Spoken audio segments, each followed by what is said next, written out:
Hello Abaqus user, welcome to Abaqus Acumen for quick and sound learning. Today's session we are going to do on a sinusoidal forging problem. In case of forging problem, there is a substantial movement of the material, and what in particular to the sinusoidal forging, your die is a complex, so it's having a sinusoidal shape.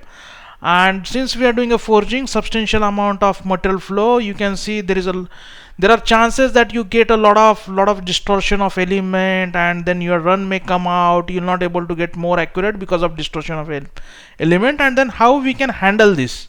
Now we can handle this very particularly using adaptive meshing command. So within Abaqus software we have adaptive meshing technique. So even though you see there is a substantial amount of metal flow, the element quality is maintained throughout the analysis. So if you see this, it's a quite a bit good mesh maintained throughout the analysis. So this is exact problem we are going to do. Since it's a circular shape, this is actually axis symmetry problem we are done.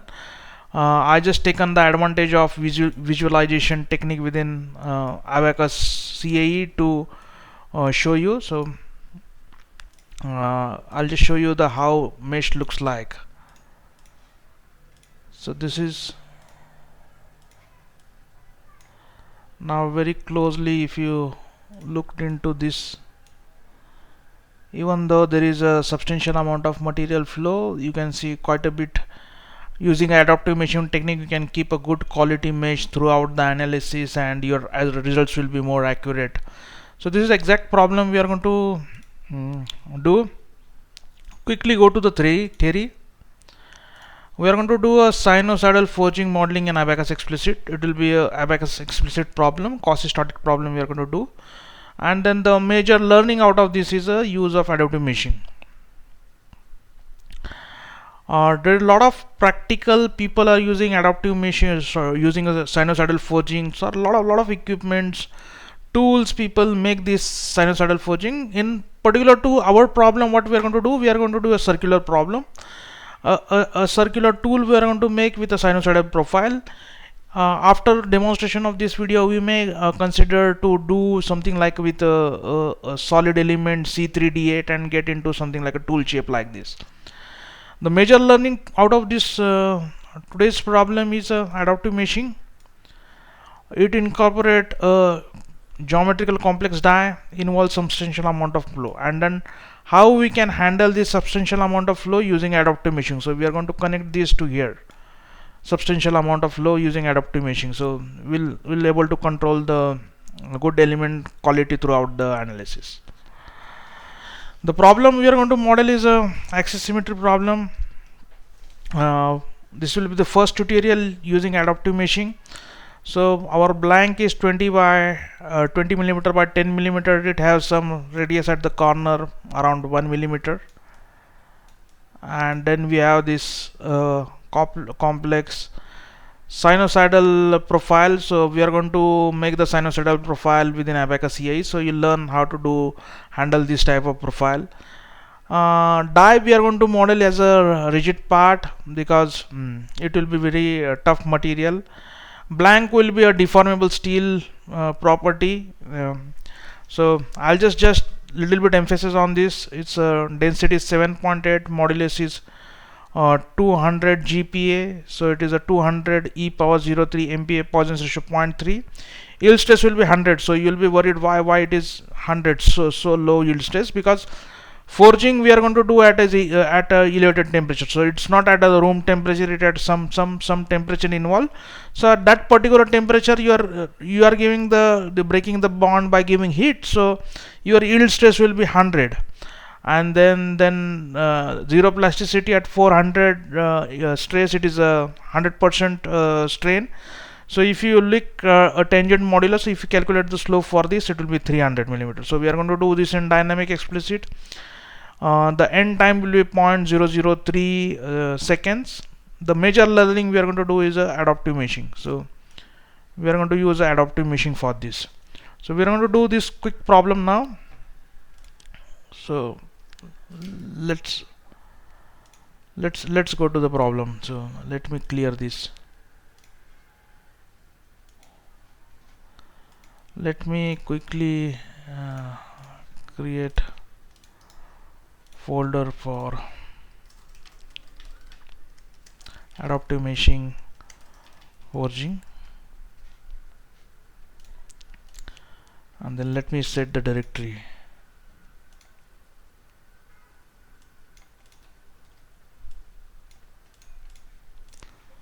So I set the directory. We'll first quickly create a die. So die will be discrete rigid,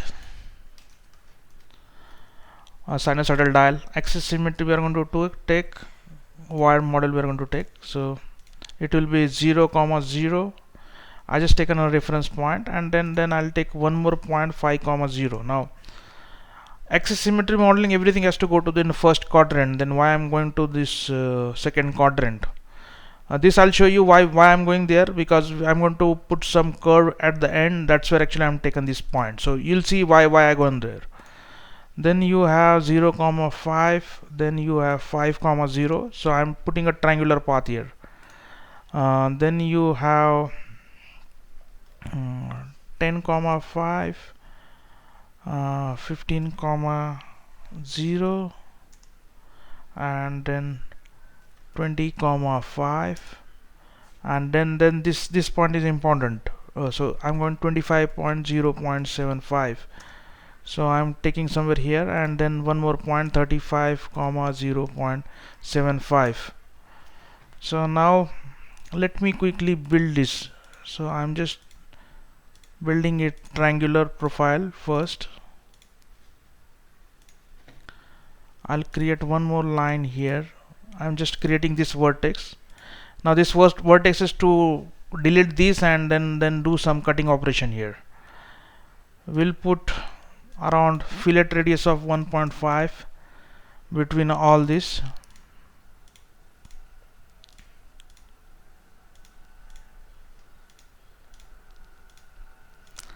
So that way you get a closer to sinusoidal shape. This is very closer to sinusoidal shape. In case you want to build a sinusoidal shape, you can use, there are a lot of macros available, or you can create using some points. You can import the point. Now I'm going to this auto trim option. So once you build this, go to auto trim option, not delete. You go to auto trim option, you select whatever you don't want, and that's where our die is ready. So you see our die is ready. Now couple of things I'm going to do. I'm going to assign a reference point here. So I go to the property, and then I attach to a reference point. So I created a reference point here. The other things I'll just quickly go. Die mass is 0.2 kg. So we are using ton millimeter Newton second. So it will be, the mass will be in ton unit. So I'll go to special. You go to the inertia. You create inertia. So I'm going to add here the die mass, which is 0.2 kg. I'm going to put in ton. So 0.2 e power minus 3 ton. That's what actually I added there. Now since we want this the lower surface for contact definition, so I can create master surface here, and I select all these. And now this, in my all videos I mentioned this. Whenever you get this, a lot of people get confusion. Magenta is what? It's a normal vector, or it is element normal, or yellow is a normal other side. It is not. So yellow is a surface which we have to take at the bottom side. Magenta is at the top side. We want a surface at the bottom side which is going to come in contact with blank. So I selected yellow part. So we are done all. We created this shape. We given a reference point. We given this inertia property of 0.2 kg, 0.2 e power minus 3 ton, because we are using ton millimeter Newton second. and then we created a master surface. So we created a bottom area as a surface, which is a master. So we're done with die part. Now let's create a blank. Now blank is deformable part, so it is not discrete rigid, so it's a shell deformable axis symmetry. So I'm going to create a blank. So I created 0, 0 first point, then it is 20, 0, 20, 10, 0, 10. So let me create this. Now you might be thinking why I do like this, why I not taken rectangular, because I want to put some fillet here. So I'm going to put 1 millimeter fillet between this and this. So this is 1 millimeter fillet, and I think I'm done. So this is done. Now because there is a curvature, so I need to have a proper mesh here and there. So I'm just going to add a datum plane to trim this face. So YZ is plane I'm going to put, and it will be 18 millimeter offset. So it comes here. So this is where actually I'm going to trim it. Then I go to this trim option, create partition, and then I'll say face using datum. So I can create a trim line now. Now a couple of things I'll just do.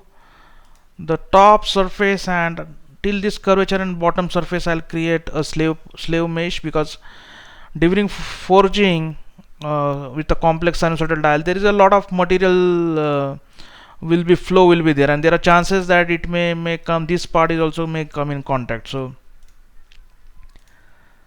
let's create a 1 minute, it gone to this. So let me blank, and blank, let me create slave.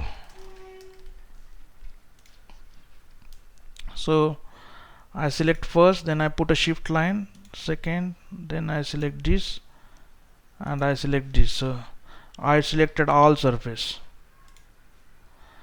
So we are done that. Now we'll go to the property, which will be metal property. It will be steel,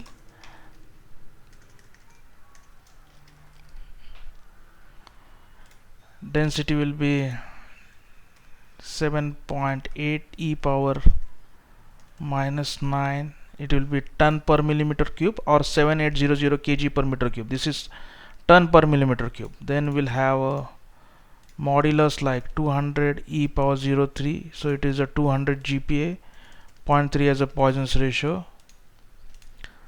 Plasticity part will create 100, 0, and then 400, and 100% plasticity. So if you calculate the slope, 400 minus 100 is a 300 divided by 1. So it is the tangential modulus. You have Young's modulus, and then tangential modulus is a 300 MPa, because it is at that some high temperature. So the property will be on the lower side.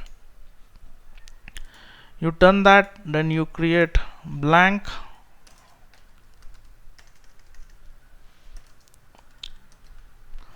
It will be homogenized.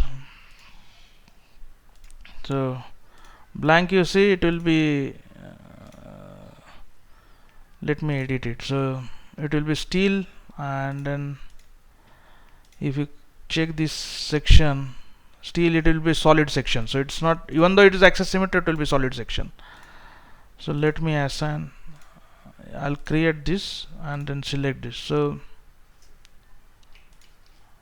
let me create it properly. So I have to select all this, done, and this all is a blank. Now we created both part, we created surface, we done some partition. Now we'll go and create a assembly. So I will go to the instant and then create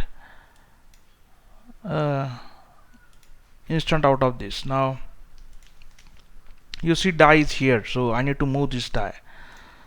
So we selected die, Now we have to move this by 9.5 millimeters. So the first is this, second is 9.4, so 9.4. So if you move this by 9.4, it goes and do at proper positioning, so there is a proper gap.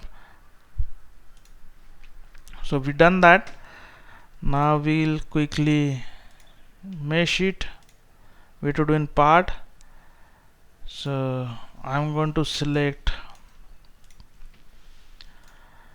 medial axis theorem for this.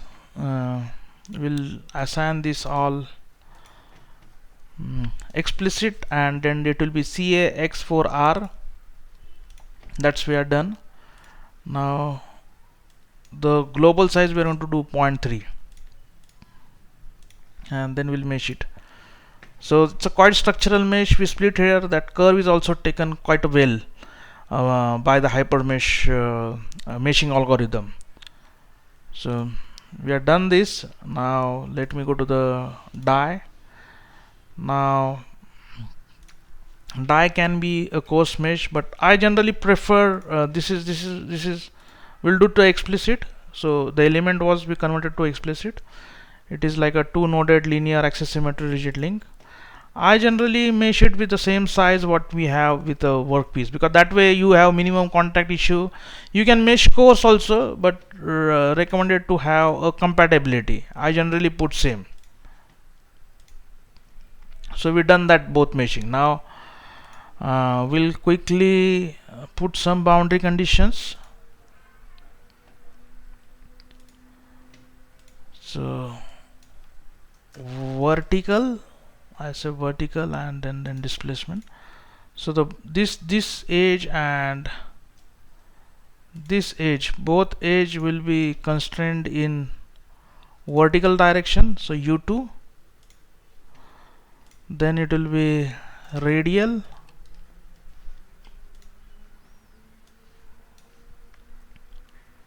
so this will be having a radial constraint. Then we'll create for die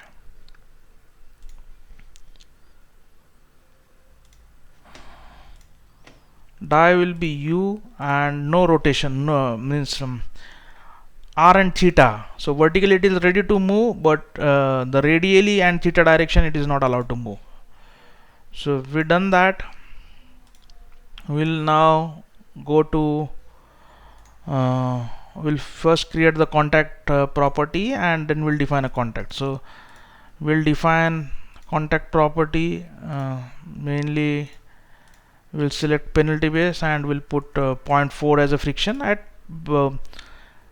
heat level, where there is a quite a bit friction between the workpiece and die. So we done that. Let me create. So we are going to do surface to surface contact explicit. The first surface we are going to select the master. Then other surface we are going to select the blank, and we are given this contact interaction property here. So frictional property we are given. Now let's create everything we have done. Let's create the step. So it's forging. This we are going to do dynamic explicit. Time period is 0.003. NL jump on, and let me check the timing one more time. 0.003. Now this particular time is it's a process parameter. You can go and change, see if we get a right part out of this, or there is some area which is not filled, or you see there is not gone into full plasticity. You can go and change this time, and then die parameter like mass and everything, that is up to how you set a process. So we set up a process everything. Now we created step everything. So in step, now this is important step. So we done everything, we model, put contact, everything. Now in step you go to, this is important, you go to the others, you go to ALE adaptive mesh domain, and then here you say it's a none, adaptive ALE adaptive mesh control is none. You go to edit, and say use, and then select the domain. So you select,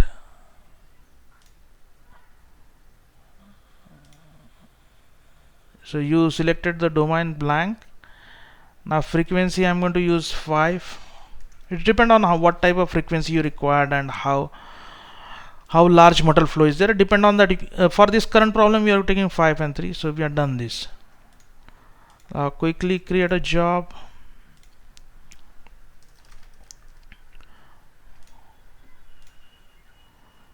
We'll put a data check. Let's do a data check and read the file, how the file looks like. So it's gone for data check. Let's open the input file, how it looks like. So data check was quite successful. There is no issue related to preprocessor. So I'm going to the direct step. You have this die boundary condition.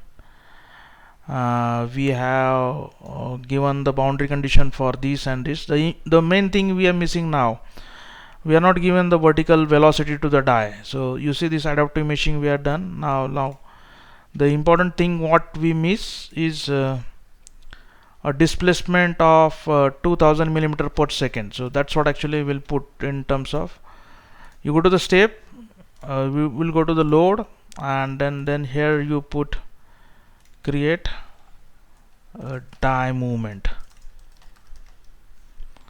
and then you say it's a velocity, and then you select reference point. Done. So this will be initial velocity, and then it will be negative y direction, so it will be minus 2000 millimeter per second. So now go to job and go to data check. So again guys, data check doesn't give you miss velocity of this. That's where actually we go and check the data, mainly in input file, how it looks like. So now you see you have velocity. We don't have to put this, so I think we just need to correct this. 1 minute. You again go to load. You just edit this die movement. We don't want this. So it will be, again it will be instant. So it will be initial velocity. So let's go to the job, data check.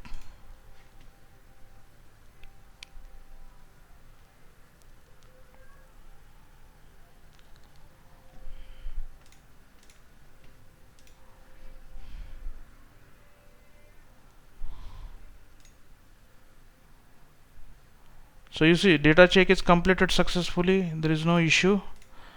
We can quickly look into, so we given adaptive meshing, we have this. I think everything is I was checking a wrong file. So 2000 boundary condition vertical, then you have radial vertical, then you have both this displacement. So let's run the model and see how it looks like. So let's submit it. So just wait, still we get a results. So we just submitted the run.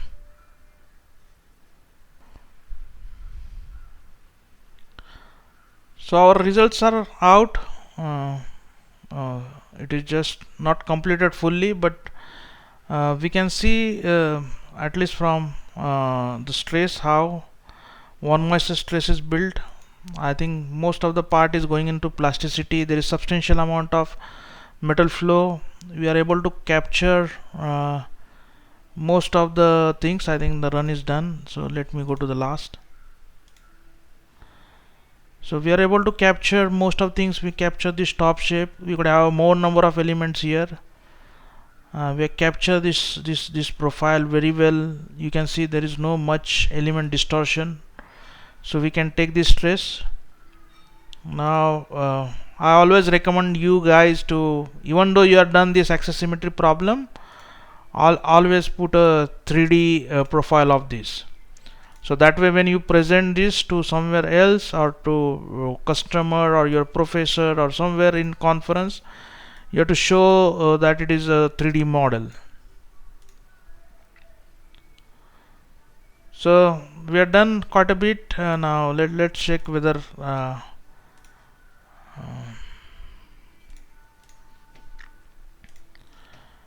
so let me see if everything is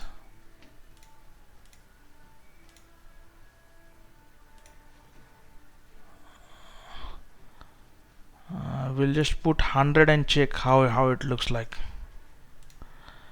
So I think most of the part was in plasticity zone, but there are some location we still see in the center it is not gone. So it required some more amount of punch die movement, or you have to adjust the die mass to get this. So I think that is all process parameter, but main learning is use of adaptive meshing to handle this type of large deformation problem.